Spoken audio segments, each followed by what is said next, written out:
Good morning. I'm City Manager Ed Zerker, and it's my honor to welcome you to the 25th Annual City of Phoenix Employee Memorial Ceremony. Not every city has an annual event like this one to recognize employees who have lost their lives in the line of duty. Here in Phoenix, though, we do that, and we do it because we never want to forget our colleagues or take for granted the role we play as public servants. We hold this ceremony in this historic building every February. And one of the reasons we choose the Orpheum Theater is because right outside the doors is our City of Phoenix Employee Memorial that honors our employees who've passed. There are 83 names of city employees who died in the course of their duties over the city's history etched in the glass bricks in that memorial. The memorial was actually built 25 years ago. It was designed by an artist named Otto Regan, who used mostly bricks and glass. And the selection of the materials are important as they are important structural elements that make the memorial strong and beautiful. But metaphorically, the glass and brick represent strength and integrity, like the memorial itself. And it illustrates how each element supports the other, just like our city team does. At this time, we'll begin the ceremony, so please stand with me if you're able for the invocation and the presentation of colors. Pastor Bob Fesmeyer, the Phoenix Police Department chaplain, will deliver our invocation, followed by the presentation of colors by the Phoenix Police and Phoenix Fire Honor Guard, and then the national anthem will be sung by Ron Williams, a former city employee whom we welcome every year to take part in the special ceremony. So please remain standing for those three as Pastor Fesmeyer starts with our invocation. You are welcomed and invited to join me in prayer. Heavenly Father, Almighty God, Comforter and Friend, we are gathered to remember, to honor, and to celebrate the lives of those special people who have given their lives in the service of the people of this city. Many have given the ultimate sacrifice in service and the protection of others. I ask your blessing, your presence, your comfort and peace upon each person here, especially the families, the friends and co-workers of those that we mourn in their absence from us, as we acknowledge with gratitude the gift and treasure each of them is from you. And we memorialize their sacrifice in speaking their names, remembering their lives, and engraving of their names for all to honor. Grant us healing in our grief, strength for life as we honor our fallen. It is in your holy name that I pray. Amen.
Host the colors.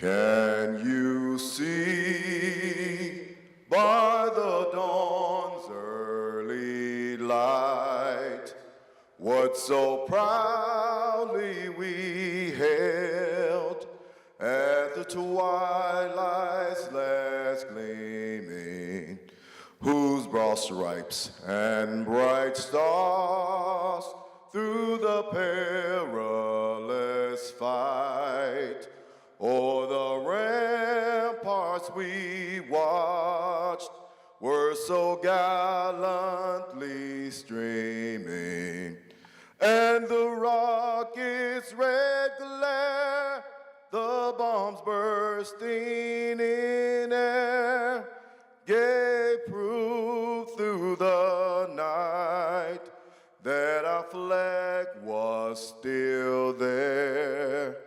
Oh, say does that star-spangled banner yet wave o'er the land of the free and the home of the brave? Order! Halt!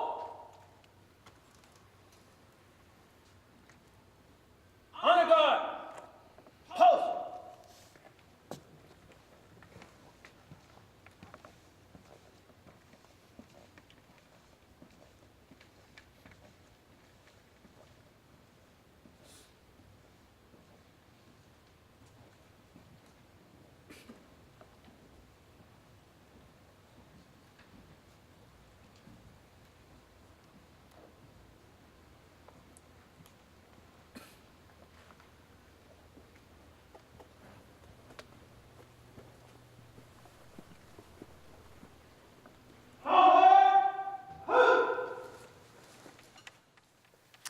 Please be seated.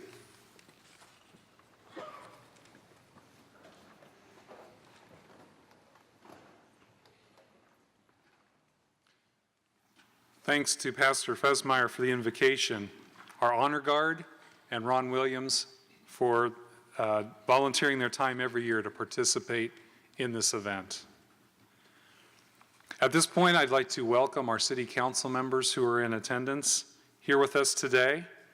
We have, who you'll hear from later, our Vice Mayor from District 2, Jim Waring, Councilwoman Deborah Stark from District 3, Councilwoman Vanya Guevara from District 5, Councilman Michael Nowakowski from District 7, and Councilwoman Felicita Mendoza from District 8. Let's welcome them and thank them for being here today.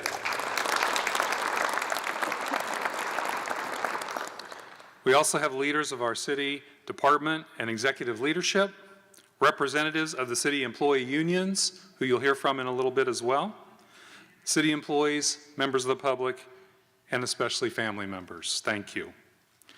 The ceremony is important for me as a city manager and as a city employee and as a public servant. It's the start of a day of remembrance and reflection.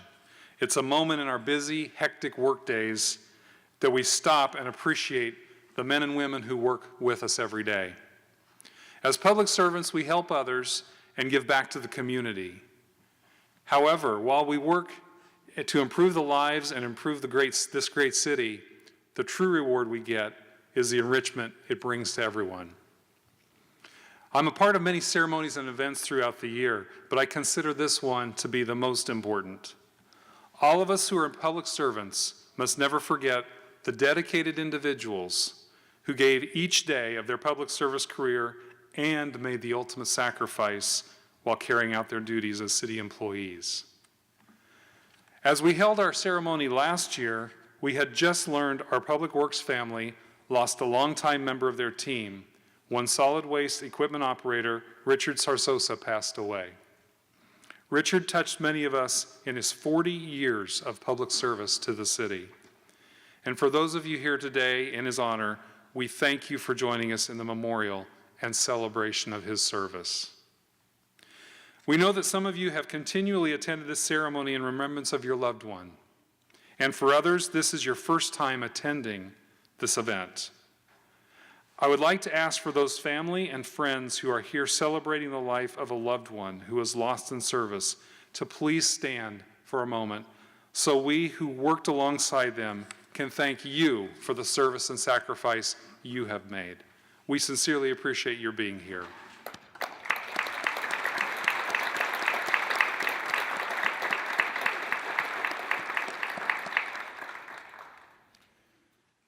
Vice Mayor Jim Waring is here today, representing Mayor Thelda Williams, who was unable to be present.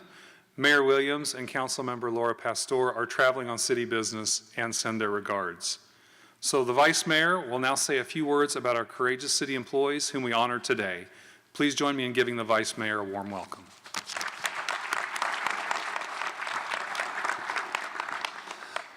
We're here to honor the memory of fallen colleagues and to grieve with their loved ones. For the men and women who serve, who protect, and give more than just a day's work to the people of Phoenix, this is a tribute, a moment to spend together in reflection and respect for the work that they do. On behalf of Mayor Thelda Williams, who could not be with us today, I would like to read a proclamation on her behalf. The City of Phoenix relies upon the contributions of its more than 13,000 employees, all of whom demonstrate the highest level of dedication and professionalism as they serve our residents each and every day. As we said, over the course of our city's history, we have tragically lost 83 devoted public servants and employees in the line of duty. They gave the ultimate sacrifice as they worked to make Phoenix the vibrant city that it is today. To honor their memory and outstanding service to our community, in 1994, we created the Phoenix Public Employee Memorial directly in front of City Hall. It is important to remember that public service is a noble calling that can carry risks, and to express our gratitude for those who dedicated their professional lives to making our community stronger. Now, therefore, I, Thelda Williams, Mayor of the City of Phoenix, Arizona, do hereby proclaim the week of February 24th to March 2nd, 2019, as Phoenix Employee Remembrance Week, and urge all residents to remember these exceptional men and women for their incredible sacrifice. Thank you.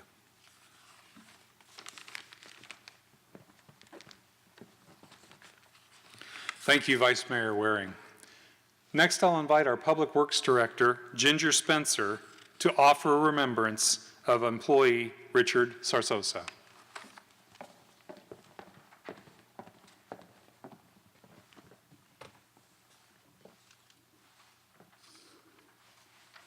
Thank you, Ed. Good morning. Richard Sarsosa was born December 21st, 1955. He attended high school in West Phoenix at Carl Hayden High School, class of 1974. Richard joined the City of Phoenix in 1977, and as you heard our city manager, Ed Zerker, say, he served the city as a solid waste equipment operator for 40 years. Now that is dedication. Richard worked residential and bulk trash collections. He pretty much worked with everyone over that many years. But his two most constant partners on bulk trash were Bobby Lopez and Felix Vasquez. A member of the Glen Rosa service team, Richard's peers knew him as a hardworking employee who always had a smile on his face, which you can see reflected in the program. Richard was a loving husband and father who gave his all, both in work, in the workplace, and in his home life. Richard passed while doing the job he loved on October 24th, 2017. He is survived by his wife, Susie, two sons, Ricky and Eugene, and daughter, Iris. Richard served his community with integrity and honor. Many of his route customers remember him for taking the extra time to help them with their bulk trash pickups, and he would go above and beyond for our city residents. He had a smile and a laugh that many to this day cannot forget. Richard loved his family, but most of all, he loved God. He looked forward to his family's annual Disneyland vacations, and he would make sure every one of his coworkers knew about all the new attractions following his visit. We know his time was cut short on this earth, and he will be greatly missed. However, his family asks that you do not dwell on how soon he left us, but rejoice in the fact that Richard is enjoying an eternity in heaven, where he is having more fun than any earthly thing can provide. We are thankful that his beautiful family is here today to help us celebrate Richard's life. Richard's dedication and positivity will be remembered, and we are forever grateful for all he gave to his family, his community, and this organization. Thank you.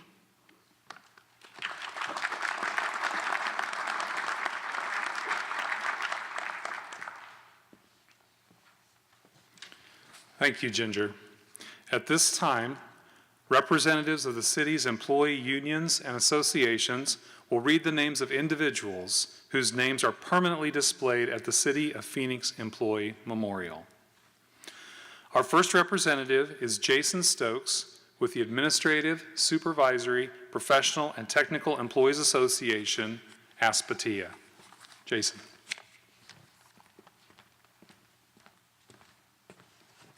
Thank you, Ed, and thank you to the family, friends, and colleagues of the people that we remember today. It's my honor to read the names of the supervisory and professional employees.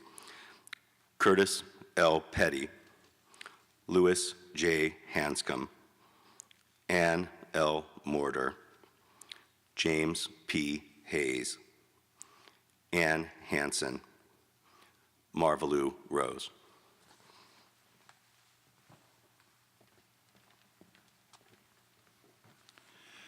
Next, please welcome Bob Reidenbach with Laborers International Union of North America, Local 777.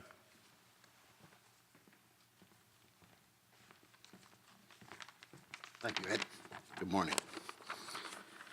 Antonio Herrera, Fred S. Sotella, Raymond Flown, Robert L. Reed, Raymond C. Osario, Larry Matthews, John Robert Gomez, John Stallworth, Albert Pena, Richard Sarasosa.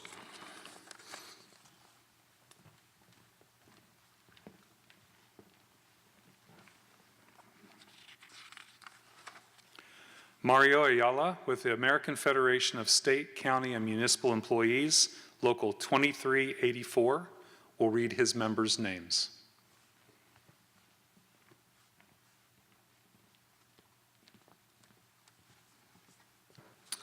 Good morning. Thank you, City Manager.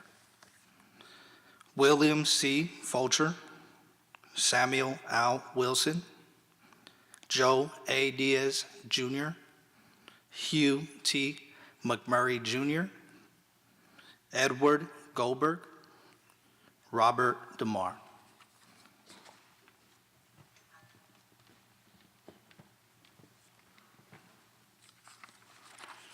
Representing the American Federation of State, County, and Municipal Employees, Local 2960, is Frank Pacholi.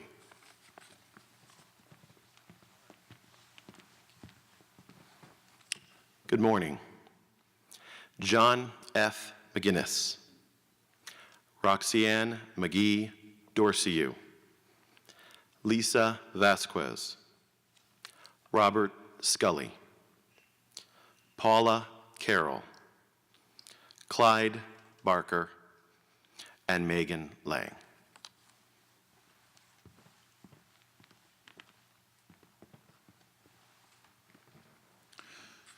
Brian Tobin will read the names for United Phoenix Firefighters Association, Local 493. Thank you, Mr. City Manager. I'm proud to read the names of the firefighters from Local 493. Ambrose Shea, J.D. Sullivan, Randy Potts, Walter Kelson, Chauncey Ray Jr., Dale Lockett, Ricky Pierce, Tim Hale, Brett Tarver, Mark Carter, Brandy Shamadan, Brad Harper, and my friend Crystal Rosanico. Thank you very much.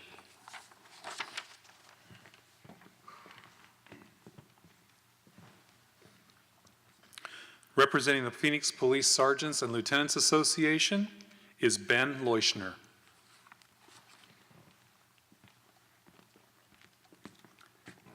Thank you, Mr. City Manager. Good morning.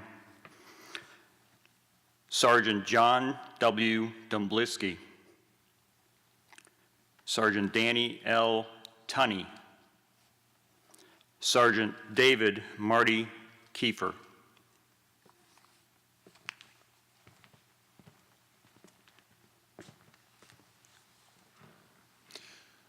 Finally, Britt London with the Phoenix Law Enforcement Association will conclude the reading of the names.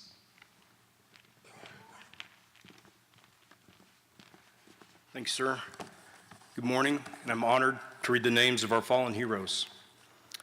Hayes Birch, Walter H. Stewart, Jess Ritchie, Albert R. Bloom, Dale C. Stone, Quincy Clay Haywood, Michael D. Hemschmeyer, Gilbert R. Chavez, Arthur E. Delgado, Ignacio G. Conchos, John R.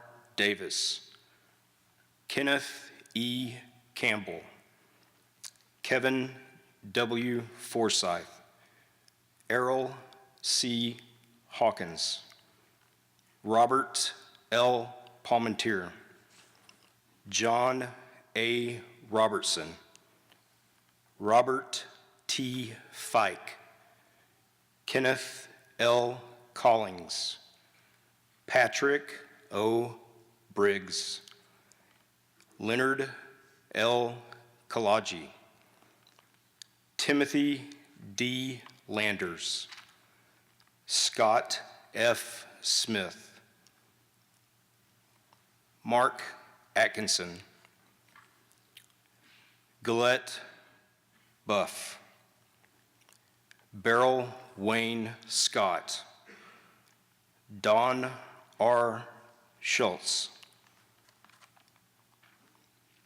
Eric J. White, Jason A. Wolf, Daryl Yos, Paul Salmon, David Uribe, George V. Cortez Jr., Nick James Erfley, Shane Figueroa, Travis Paul Murphy, Daryl Rates, John Hobbs, David Glasser.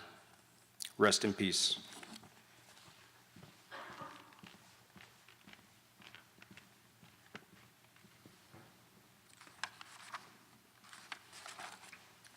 Thank you all.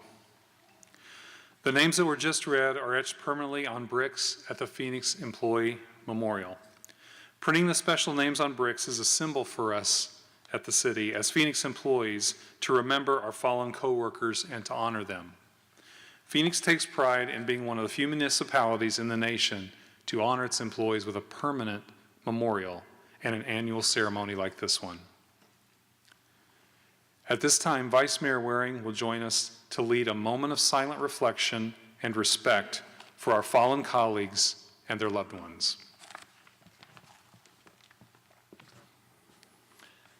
Let us never forget the sacrifice made by the men and women whose names are engraved on the City of Phoenix Employee Memorial. To the loved ones and co-workers of these departed individuals, we express our sincere gratitude and sympathy. Please join me now in a moment of silence.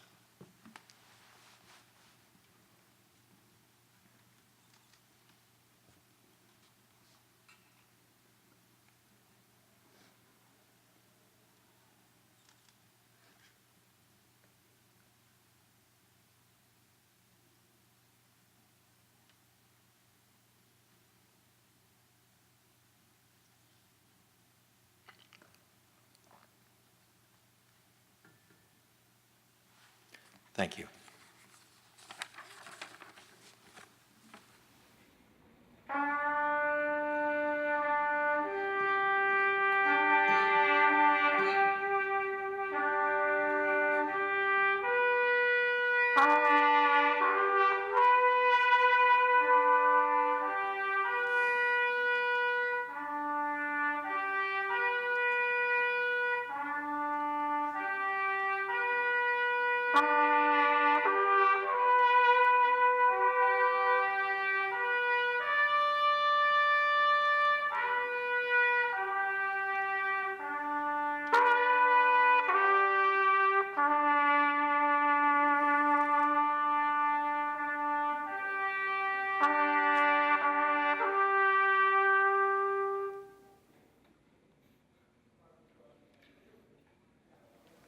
Father Daniel Richards, the fire department's chaplain, will deliver the benediction.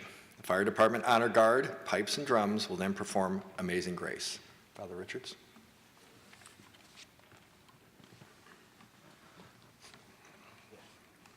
A benediction means literally to be blessed.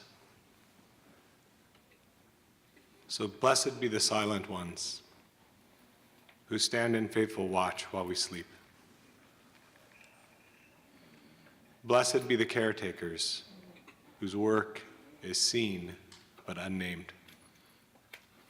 Blessed be administrators and secretaries. Blessed be the worker who takes time with his neighbor. Blessed be the unspoken act of generosity and the unnamed valorism of duty. Blessed be the ones who answer the call in the early morning and the late night. Blessed be the ones who are not called, but come faithfully anyway. Blessed be the families who wait for the one who doesn't come home. And blessed be all of us who build this city brick by brick, name by name, act by act, of faithfulness, duty, and love. Bless our city, O Lord, and bless us who keep it, who build it, and who offer it to the next generation. Amen.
This concludes this portion of our City of Phoenix Employee Memorial Ceremony, recognizing the year 2018, our 25th annual event. Please join me in extending our appreciation to our speakers, singer, police and fire honor guards, and the fire department honor guard pipes and drums.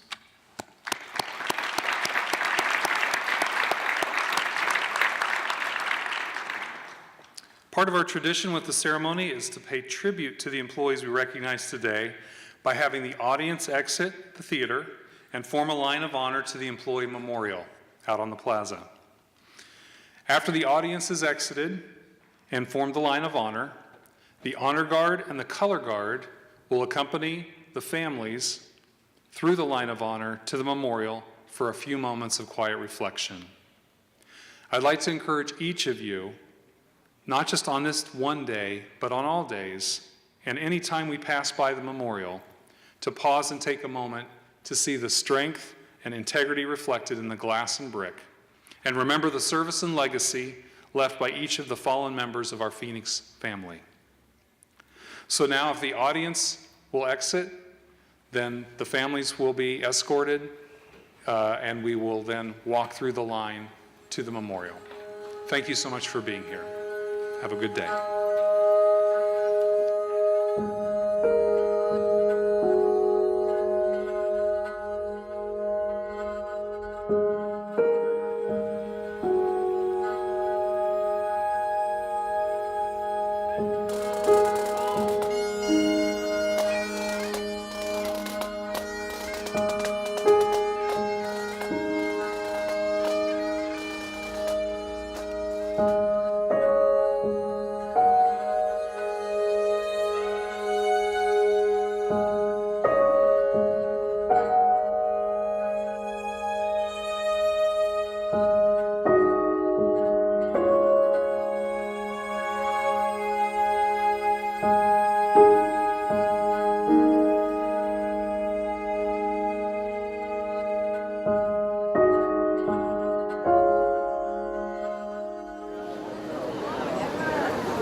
Now, let's take a look at the meaning of the wall.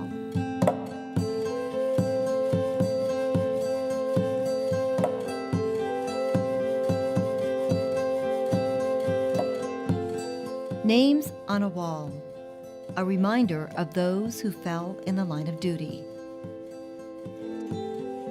Well, this exists so that families, city workers, and the public can celebrate the memory of workers who have given their lives in service to the city.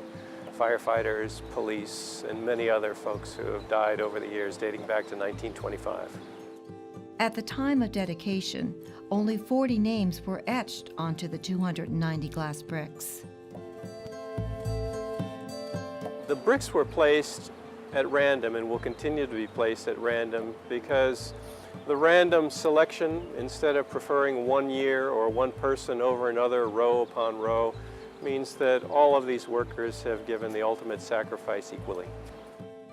This beautiful public art project is also a place for reflection. The combination of native Arizona plants provides a serene place to meditate. Otto Regan is the artist who actually created this beautiful employee memorial project. Otto, thank you so much for joining us today. It's a pleasure. We're celebrating this beautiful wall. Tell me a little bit about it. Well, the City of Phoenix put out a competition, nationwide competition for artists to basically make proposals to the City of Phoenix for a memorial for the city workers, all city workers. And this was when the City Hall was first being built. It was, in fact, this project was analogous to the City Hall being built. And this was the last part of the project, really. So that was part of the project. So tell me about how you came up with this concept of this wall.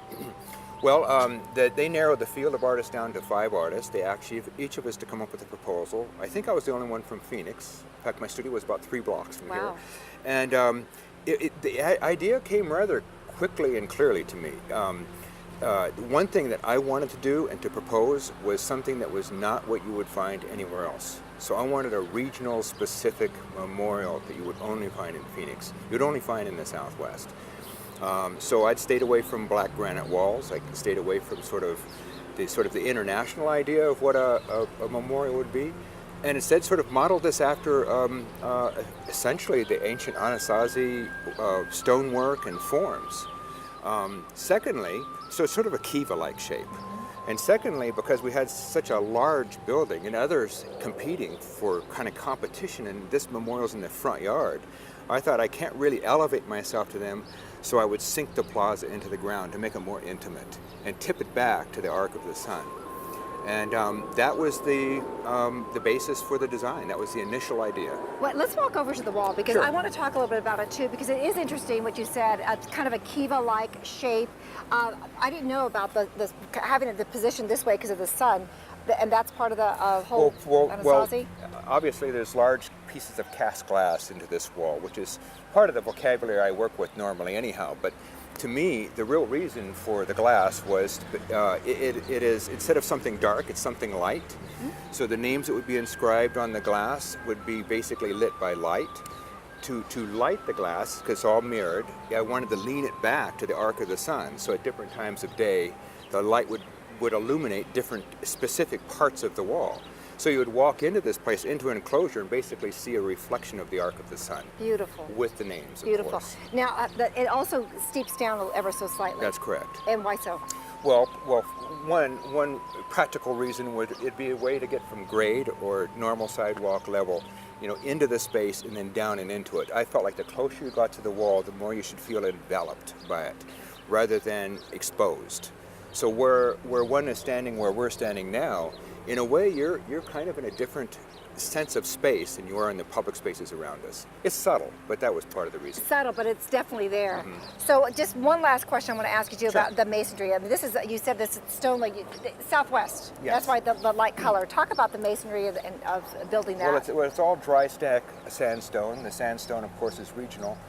The method for doing it, though, is incredibly time-consuming. I basically was the contract designer, but also the contractor of it. So I have, of course, had specialists doing everything. Their parts were being done in different parts of the United States, but we assembled it here. The stone workers, we worked day and night. This was all done in 3 months. That's incredible. It was more or less a fast push project by the time it finally got started.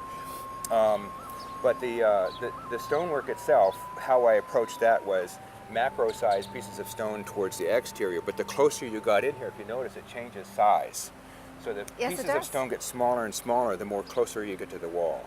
And that was purposeful too. So I call this the inner wall, okay. and as opposed to, of course, the outer wall.